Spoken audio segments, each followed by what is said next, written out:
오늘은 창세기 43장에서 45장까지 우리 함께 세 장의 말씀을 살펴보겠습니다. 우리가 어제 이제 살펴본 대로 앞서 애굽에서 이제 형제들이 가져온 이 야곱 가족 형제들이 가져온 곡식을 그들이 다 먹었고, 이제 아버지 야곱이 아들들에게 다시 애굽 가서 이제 양식을 사오라고 이야기를 합니다. 이때 이제 넷째 아들인 유다가 아버지에게 이제 베냐민을 반드시 애굽으로 데려가야 한다, 이제 그렇게 설득을 하게 되죠. 요셉을 잃은 야곱은 이제 베냐민까지 잃고 싶지 않았습니다. 그래서 이제 베냐민만큼은 보내지 않으려고 하죠. 그러나 이제 어쩔 수 없이 이제 베냐민이 이 애굽길에 동행을 하게 됩니다. 드디어 이제 베냐민과 요셉이 만나게 되죠. 요셉과 대면한 이제 11 형제들은 준비한 예물을 요셉에게 바치면서 일제히 그들이 이제 다시 한번 땅에 엎드려 이제 절을 하게 됩니다. 요셉은 그들에게 이제 아버지 안부를 묻게 됩니다. 그리고 33절에 보면 요셉은 형제들에게 이제 식사를 대접하면서 나이 순서대로 형제들을 식탁에 앉히는데, 이제 형제들이 이것을 이제 이상하게 여기죠. 마치 그들의 나이를 요셉이 다 알고 있는 것처럼 앉혔기 때문에 이상하게 그렇게 여깁니다. 요셉은 지금 형들과 이제 식사를 하면서 서서히 과거의 원한을 풀어가는 이제 과정에 있는 것이죠. 여러분, 아무리 성공을 하고 하나님의 손길로 여기까지 왔다라고 그렇게 이제 믿었다고 한들 요셉에게 형들에 대한 원한이 어찌 없었겠습니까? 여러분, 우리 삶에도 마찬가지죠. 크고 작은 원한과 맺혀있는 일들이 우리 삶에 누구나 다 있을 겁니다. 그때 여러분들은 이러한 마음들을 이제 어떻게 다루십니까? 주님 안에서 이 마음을 여러분 잘 다루어갈 수 있길 축복합니다. 여러분, 요셉은 큰 틀에서 볼 때 자신이 낯선 곳에 온 것도, 그리고 애굽의 총리가 된 것도 이제 다 하나님의 뜻이 있다, 그렇게 이제 믿었습니다. 그러나 형제들이 자기를 이제 죽으려고 했던 일과 또 종으로 팔려온 과거가 여전히 이제 상처로 남아있는 것 같죠. 성경을 읽다 보면 그 상처가 여전히도 조금은 남아있는 것 같습니다.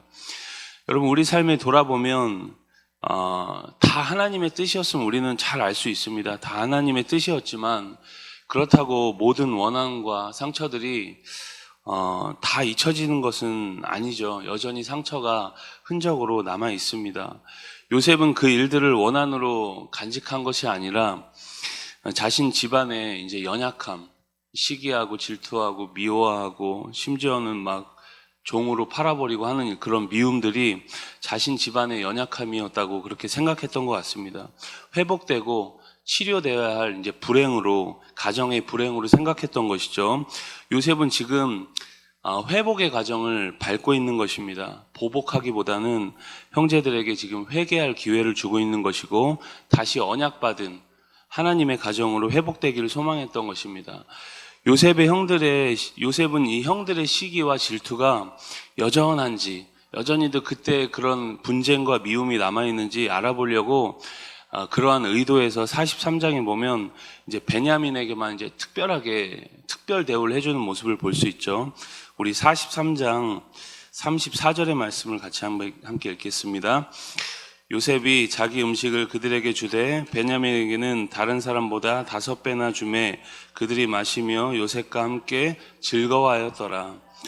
여러분, 이제 형들에게 그런 시기와 질투의 모습이 나타나지 않습니다.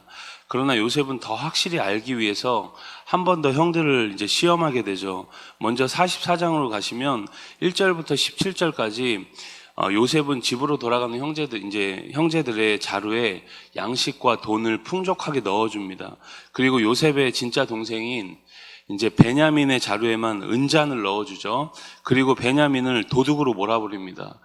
그런데 18절부터 이어지는 모습에서 보면 유다가 베냐민을, 이제 넷째 형이었던 유다가 베냐민을 대신해서 자신이 종이 되겠다, 이 베냐민 이런 일을 저지를 동생이 아니다 이러면서 이제 자기가 동생을 막으면 이제 쉴드라고 하죠. 이렇게 쉴드를 쳐주면서 자신이 종이 되겠다고 희생을 결단합니다.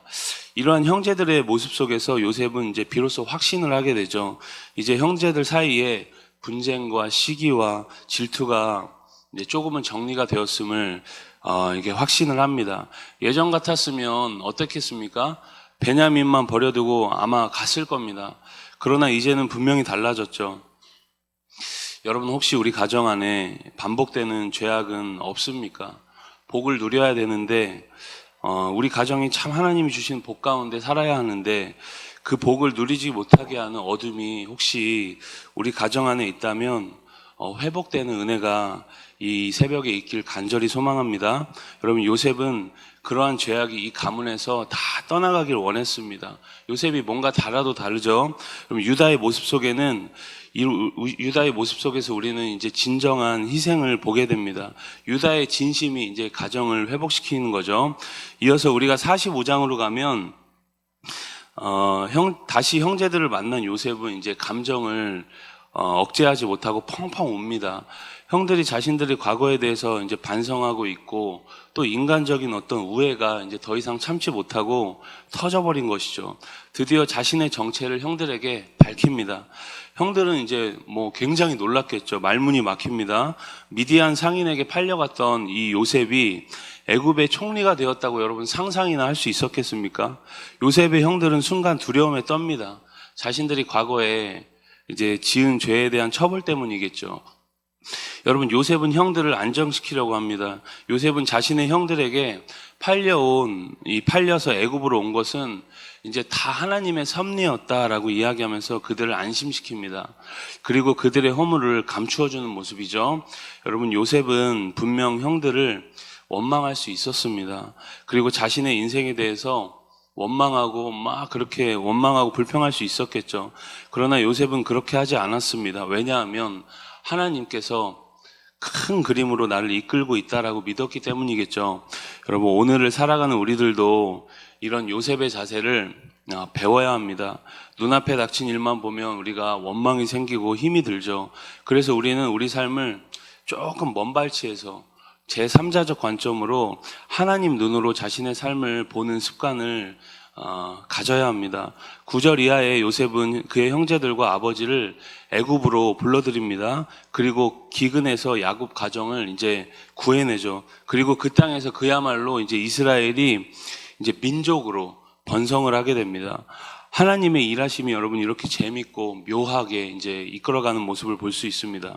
문제는 우리가 그 일을 볼 수 있는 믿음이 있느냐, 그 일을 볼 수 있고 또 믿을 수 있는 믿음이 있느냐 없느냐의 문제인 것이죠. 여러분, 오늘 우리가 그 하나님의 손길을 볼 수 있는 믿음을 가지고 주의 뜻을 다 따라가는 복된 날이 되시길 주의 이름으로 간절히 소망합니다. 우리 창세기 43장에서 45장까지의 말씀을 경청합니다. 주의 말씀은 내 발의 등이요 내 길의 빛이니이다. 아멘.